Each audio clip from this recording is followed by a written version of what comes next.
Korean and English said, go. 하나님이여 내게 은혜를 베푸소서 내게 은혜를 베푸소서 내 영혼이 주께로 피하되 주의 날개 그늘 아래에서 이 재앙들이 지나가기까지 피하리라. 내가 지존하신 하나님께 부르짖으며 또 나를 위하여 모든 것을 이루시는 하나님께로다. 아멘. Welcome everyone.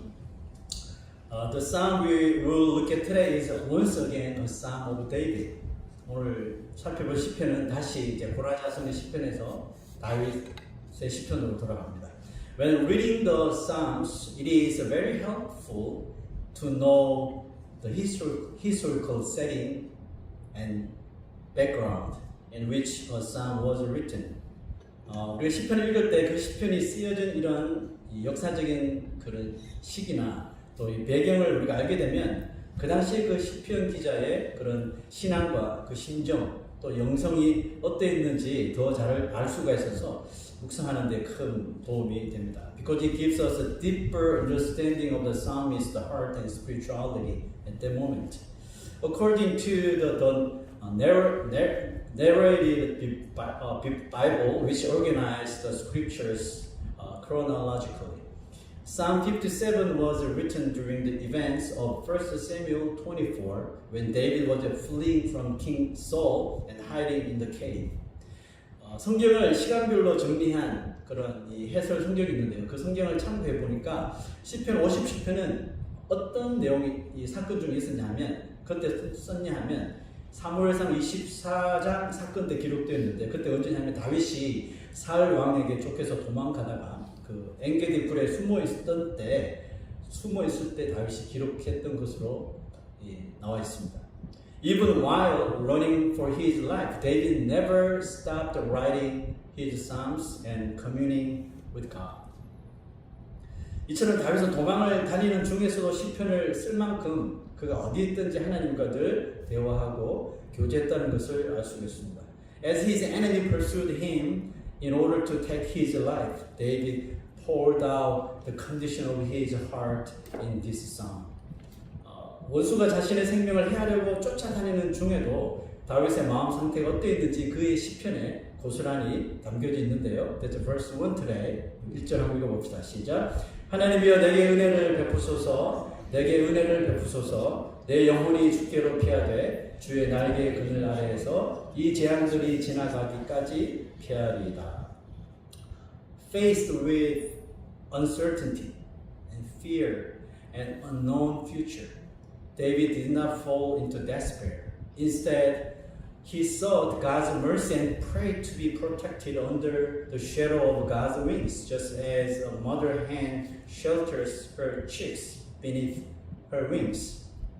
저는 불안하고 두렵고 한치 앞도 알 수 없는 자신의 운명 앞에 다윗은 좌절하고 포기하거나 비관하기보다 하나님의 은혜를 구하며 마치 암탉이 병아리를 날개 아래 품듯이 주님의 날개 그늘 아래서 보호받기를 간구했습니다. 언제까지요? 그 재앙이 다 지나갈 때까지. Just as David saw the grace of salvation in God's embrace in disasters, Christians must also believe that in the midst of the calamities we face in this world, salvation is in God's hands alone. 아멘. 다윗이 인생의 재앙 속에서도 오직 하나님의 품 안에서 구원의 은혜를 받기를 간구했던 것처럼 우리 그리스도인들도 이 세상에서 만나는 그 어떤 재앙 속에서 구원이 하나님의 손에 있다는 것을 분명하게 믿어야 할 줄 믿습니다. That's why David confessed this on verse 2. 그게 바로 2절인데요. 내가 지존하신 하나님께 부르짖으며 곧 나를 위하여 모든 것을 이루시는 하나님께로다. The reason David cried out to God even in the midst of disaster was because he was convinced that God would accomplish all things for him. 다윗이 재앙 속에서도 하나님을 잊지 않고 부르짖은 까닭이 뭐라고요? 하나님이 자신을 위하여 모든 것을 이루실 것을 확신했기 때문에. 누구를 위해서요? 데이빗 자신을 위해서. Isn't this also what we come to realize as we encounter God and witness His work in our lives? 여러분 우리가 하나님을 만나고 그가 행하시는 일을 알게 되면서 깨닫게 되는 것과 여러분 정말 일치하지 않습니까? 그래서 우리가 믿음으로 주기도문을 하나님 앞에 드리는 거죠. This is why we pray the Lord's Prayer in faith. Your will be done on earth as it is in heaven. 뜻이 하늘에서 이루어진 것 같이 땅에서도 이루어지다. So we could change this word. We could replace this word just like your will be done on me as it is in heaven. 뜻이 하늘에서 이루어진 것 같이 나에게도 이루어질 줄로 믿습니다. 이렇게 우리가 기도할 수 있겠죠. True faith acknowledges God's hand in every circumstances of life. 그러므로 참된 신앙은 뭘까요? 우리의 삶의 모든 일 속에서 모든 것입니다. 모든 일 속에서 하나님의 손길을 인정하는 것이라는 거죠. 기뻐도 하나님을 인정하고 슬퍼도 하나님을 인정하고 고난 속에서도 하나님의 손길을 인정하는 것이죠. Even when we encounter situations we do not want to accept, we must not deny that God is still accomplishing His will through our lives, through our situations. 그러면 때로는 우리가 인정하기 싫은 일을 우리가 만날 때가 있죠. 아, 이거 정말 감당이 안 되는데, 그죠? 그런데 그런 상황을 보면서도 그것이 하나님의 뜻대로 나를 위해서 전개되고 이루어지고 있음을 우리가 절대로 부인해서는 안 된다는 거예요. No one is unaware of how difficult and lonely and painful David's life was. Likewise, no one can deny that throughout all his hardships, David never ceased acknowledging God. 다윗의 삶이 얼마나 고달팠고 외롭고 힘들었는지 모르는 사람이 없죠. 성경을 읽으니까. 마찬가지로 그가 모든 역경 가운데서도 하나님을 인정하지 않았던 적이 없었다는 것을 모르는 사람도 아마 없을 거예요. Why did David recognize God's purpose even in disaster? 다윗은 왜 그 정말 만나기 싫어하는 그 재앙 가운데서도 하나님의 뜻이 있음을 스스로 인정했을까요? The answer is so simple. 여러분 그 대답은 정말 쉬워요. He was convinced that the God who accomplishes all things for him would ultimately give him what is best. 나를 위하여 모든 것을 이루시는 하나님은 결국 하나님은 자신에게 가장 좋은 것을 주신다는 확신이 있었기 때문에 그렇습니다. I'm asking you guys, God is good? Come on, God is good? Again, God is good? All the time? Now you understand. God is good? And all the time? Amen. This is one of the most fundamental trust of Christianity and one of the greatest expressions of faith. 여러분 이것이 기독교의 가장 기본적인 진리거든요. 좋으신 하나님, 언제나 좋으신 하나님, 그죠? 이게 기독교의 가장 기본적인 진리며 가장 중요한 어떻게 보면 우리의 신앙의 표현입니다. It was by this faith that Abraham offered Isaac. 여러분 이 믿음 때문에 아브라함은 자기 이삭을 하나님 앞에 드렸던 거예요. Because God is good all the time. So I could offer my son to God. It was by this faith that Jesus surrendered his life into the hands of his enemies. 여러분 이 예수님도 이 믿음으로 자신의 생명을 원수들의 손에 넘긴 거잖아요. Do you believe that God is the one who desires what is best for you and that even when His will appears to be a disaster in your eyes, He is ultimately leading you into His good purposes? Amen. 하나님께서 나에게 가장 좋으신 분이시고 하나님의 뜻은 비록 눈에는 재앙같이 보일지라도 결국은 종국에는 나를 가장 좋은 길로 인도하시는 방편이 되었다는 것을 여러분 믿으십니까? The book of Revelation describes countless judgments.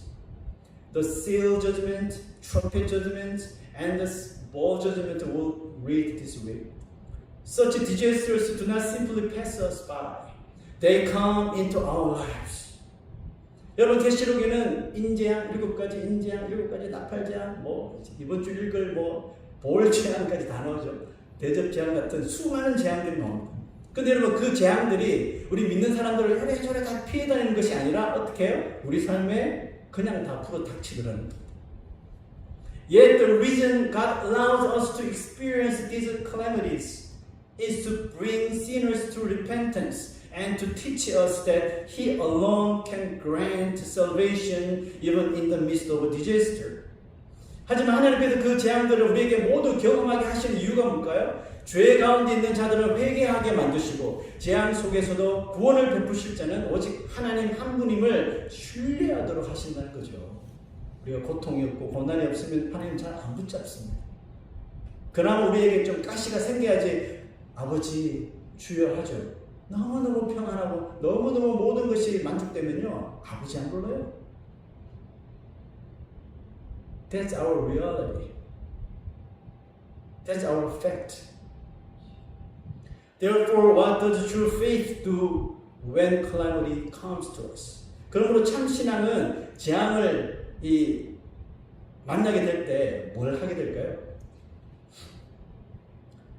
It does not sin with its lips or doubt the will of God. 입술로 죄짓지 않고 하나님의 뜻을 의심하지 않는 것. 여러분 그게 참 신앙이 재앙을 만날 때 해야 하는 행동이라는 거죠. In 1 Samuel 24, we find a conversation between David and his men. This took place when Saul unknowingly entered the very cave where David was hiding. 사무엘상 24장에 보면 다윗과 그의 사람들이 나누는 대화가 나오는데요. 이때가 언제냐면 사울이 굴 속에 다윗이 숨어 있는지 모르고 그 굴 속으로 혼자 들어온 것을 보았을 때입니다. 다윗의 사람들이 이르되 보소서 여호와께서 당신에게 이르시기를 내가 원수를 내 손에 넘기리니 내 생각에 좋은 대로 그에게 행하라 하시더니 이것이 그날이니이다. This is the day the Lord spoke of when he said to you, I will give your enemy into your hands for you to deal with as you wish. Just like this photo. From a human perspective, could this situation appear to be anything other than God's will? 여러분, 누가 보더라도 이 상황은 진짜 하나님께서 다윗에게 주신 기회이구나. 하나님의 뜻이라고 확신할 수 있는 그런 모습이 아니겠습니까? David's men certainly thought so. They must have rejoiced and saying, Hallelujah, God is good, God is alive, God is our side. But David's actions completely surprised them. 다윗의 사람들은 모두 그렇게 믿었겠죠. 그래서 할렐루야, 하나님은 살아계시다, 하나님 우리 편이다, 하나님께서 이런 기가 막힌 찬스를 주셨다, 난리 났겠죠.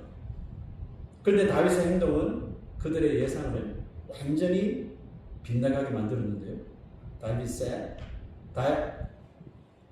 said, go. Then David crept up unnoticed and cut off a corner of Saul's robe. 다윗이 일어나서 사울의 겉옷자락을 가만히 베니라. Before they even had time to process what had happened, David made everyone's heart solemn. 다윗의 어처구니 없는 행동을 바라보던 사람들이 놀랄 시간도 없이 다윗은 곧바로 모든 이들의 마음을 정말 숙연하게 만드는 말을 합니다.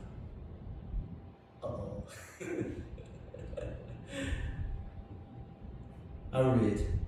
그리한 후에 사울의 옷자락 뱀으로 말미암아 다윗의 마음이 찔려 자기 사람들에게 이르되 내가 손을 들어 여호와의 기름 부음을 받은 내 주를 치는 것은 여호와께서 금하시는 것이니 그는 여호와의 기름 부음을 받은 자가 됩니다.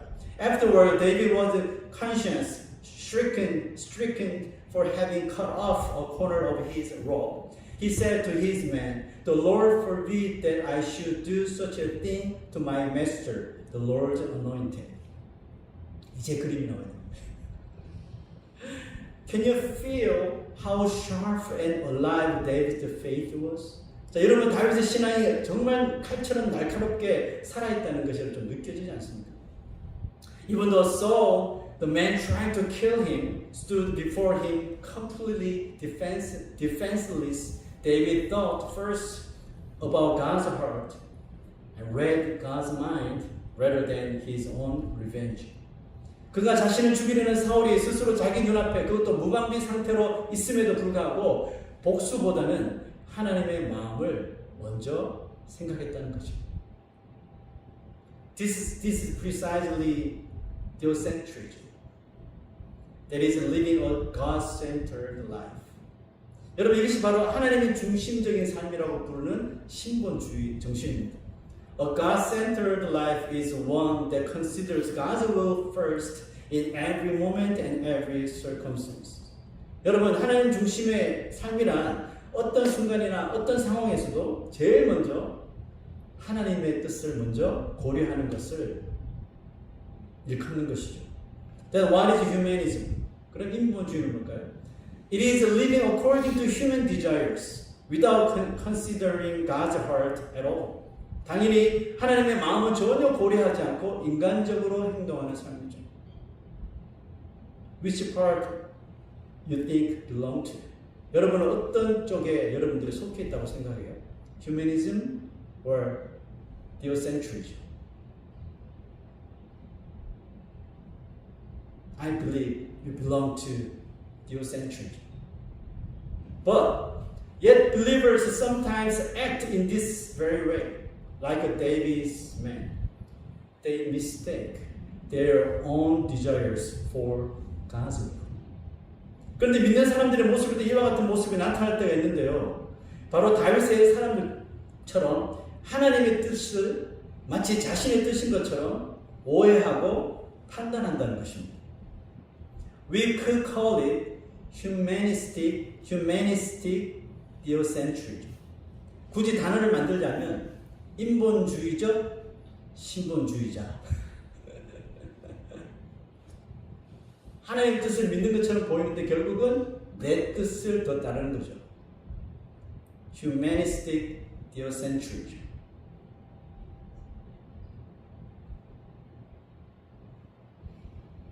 A half-hearted God-centered faith can never become true faith. Because it always ends up following its own judgment and decisions. 여러분 반쪽짜리 신본주의가 신앙이 될 수 없는 이유가 있어요. 그것은 항상 끝을 보면 자신의 판단과 자신의 뜻과 자신의 결정을 따를 수밖에 없기 때문에 그래요. 절대로 하나님의 뜻 따르지 않습니다. 자기 뜻대로 해버려요. 자기 하고 싶은 대로 말해버려요. 자기 하고 싶은 대로 행동해버려요. People make decisions according to their own desires and then assume that God understands their situation.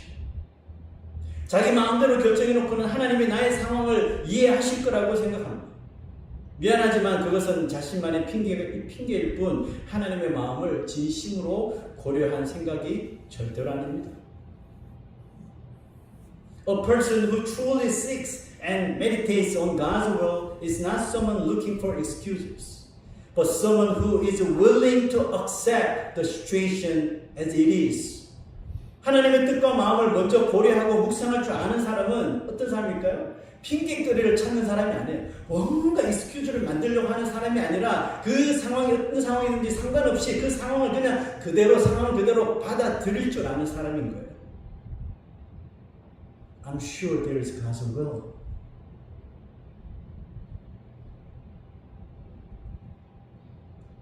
Do you know who he is? His name is Jim Elliot. At the age of 21, missionary Jim Elliot wrote this prayer to God. 21살 때 이 짐 엘리엇은 이런 기도를 남겼다고 합니다. Just listen. Father, please make me a person like a turning point. Lead the people I encounter to a prayer of decision. I do not want to be a signpost on a straight road. Make me a sign at the crossroads. May people see Christ within me and choose one way or the other. 아버지, 저로 분기점 같은 사람이 되게 하옵소서. 제가 만나는 사람들을 결단의 기도로 이끌어 주시고 저는 직선도로의 표지판이 되고 싶지 않습니다. 저를 갈림길의 그 표지판으로 삼아 주십시오. 그래 사람들이 제 안에 계신 그리스도를 보고 어느 쪽으로든 하나를 택하도록 이끌어 주시옵소서. At the age of 28, after preparing for 6 years to evangelize the Auca tribe of Ecuador, Jim Elliot and 4 of his friends finally met the tribe. That very day, unfortunately, they were speared to death and became martyrs. 지구상에 유일하게 남은 살인부족 아우카족을 전도하기 위해 6년을 준비하고 이제 그들과 소통이 되었다고 판단되어 비행기를 착륙시켜 그들과 만난 그날 짐은 4명의 친구들과 함께 그토록 기다리다 만남을 가진 그 아우카족들의 창에 맞아 비참하게 그 자리에서 순교를 당하게 되죠. And Jim's wife, Elizabeth Elliot, later published his journals under the title Shadow of the Almighty. 그의 아내 엘리자베스 엘리엇은 남편 짐 엘리엇의 일기를 책으로 만들어 출판했는데요. 그 제목이 전능자의 그늘이라고 이름을 붙였습니다. She testified that although Jim was martyred, he was a man who always lived under the shadow of God Almighty. Like Enoch, who walked with God. Jim had always walked with God, and just as God took Enoch from this world, he also took her husband from this earth.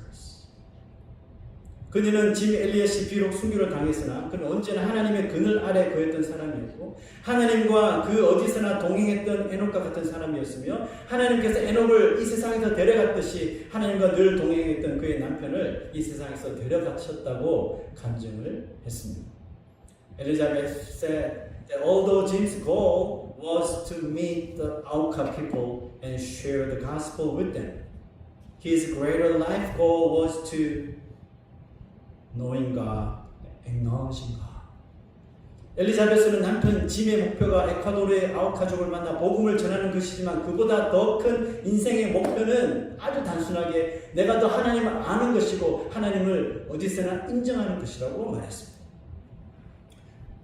Therefore, his life was one of continual obedience to God's will. 그래서 짐의 삶은 늘 하나님의 뜻에 순종하는 것이었다고 말했습니다.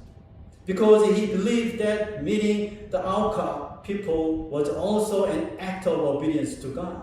He courageously approached them despite the danger. 그리고 그의 목표인 이 아우카족을 만나는 것도 하나님께 순종하는 것이라고 믿었기 때문에 그 위험을 무릅쓰고 그들에게 접근할 수 있었던 것이죠. Though Jim Elliot died young, 28 years. God fulfilled the purpose He had given him. Through the blood of Jim Elliot and his friends, the Auca people eventually came to believe in Jesus and were transformed. 짐 엘리엇은 젊은 나이에 순교를 당했으나 하나님은 그가 하나님께 약속한 목표를 이루도록 하셨고 이 아우카족은 결국 짐 엘리엇과 친구들의 순교의 피로 인하여 예수를 믿고 변화되었다고 합니다. Why didn't God save Jim Elliot from death if he lived under the shadow of the Almighty God? 여러분 하나님은 전능자의 그늘 아래 항상 거했던 짐 엘리엇을 왜 죽음으로부터 구해 주시지 않으셨을까요? 할 수 있잖아요. God can do it, but He didn't. Why? Why didn't God judge the Auca people and stop them at that moment? 왜 그 죽음의 순간에 아우카족을 불을 내려서 심판하면서 이 짐 엘리엇과 친구들을 생명을 막아주시지 않으셨을까요? He can do it, but He didn't. There is a reason. 이유가 있겠죠. Because that was not what Jim Elliot and his friends wanted. 왜냐하면 그것은 짐 엘리엇과 그의 친구들이 원하는 것이 아니었기 때문이었습니다. They had already counted the cost of martyrdom before going to the tribe. 그들은 순교를 이미 각오하고 그 살인 부족을 찾아 나선 것이며 그들이 비록 총을 가졌지만 아우카족을 향해서 총을 쏘지 않은 이유이기도 합니다. Though they carried guns, they refused to use them. God did not allow those who came to preach the gospel to become killers in order to save themselves. 하나님은 짐 엘리엇과 친구들이 총을 가졌으나 그들이 위급하다고 복음을 전하고자 하는 자들을 죽이도록 내버려 두시지 않은 거겠죠. 그런 마음을 그들에게 주신 거겠죠. I believe that their decision was God's protection over those who dwell under the shadow of the Almighty, enabling them to make the right decision and obey Him faithfully. 저는 그들의 결정이 바로 전능자인 그들 아래 거한 자들이 올바른 순종과 결정을 할 수 있도록 하나님께서 보호해 주신 것이라고 믿습니다. Their goal was to see the Auca people transformed by Christ. 그들은 아우카족이 변화되어 예수를 믿게 하는 것이 목표였기 때문이죠. Therefore, instead of judging the tribe at that moment, God received the lives of His servants and glorified their names. 하나님은 위기의 순간에 아우카족을 심판하시기보다 그들 위해 생명을 바친 이 짐 엘리엇과 그들의 친구들의 생명을 받으시고 그들의 이름을 이 땅에서 영화롭게 해 주신 것입니다. To dwell in the secret place of the Most High and abide under the shadow of the Almighty does not mean living a comfortable life free from difficulties and enjoying a long life on earth. 여러분, 지존자의 은밀한 곳, 전능자의 그늘 아래 사는 자는 이 땅에서 아무런 재앙을 만나지 않고 아무런 스트레스를 받지 않고 아무런 어려움 없이 그냥 잘 먹고 장수를 누리는 삶이 아니라는 거죠. 여러분, 계시록을 잘 읽으셔야 돼요. You have to carefully read Revelation. We will encounter all disasters.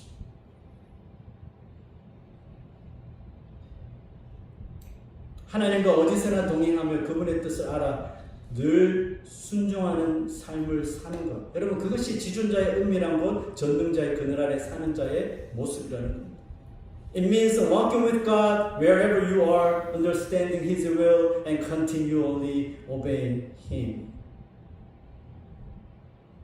Saul stood defenseless before David, but David's heart did not waver.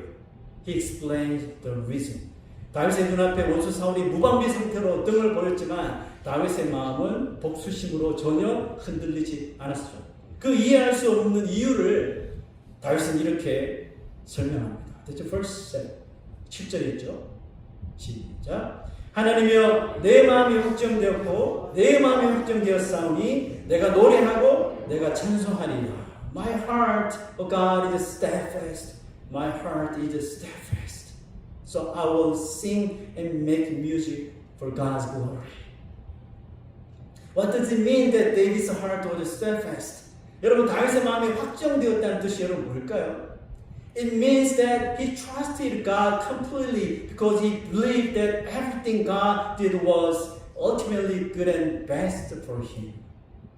하나님이 행하시는 모든 일이 자신에게 가장 좋고 선한 것임을 믿기 때문에 사울이 자신을 죽이려고 그렇게 쫓아오는데도 하나님만을 든든히 믿을 수 있었다는 거죠.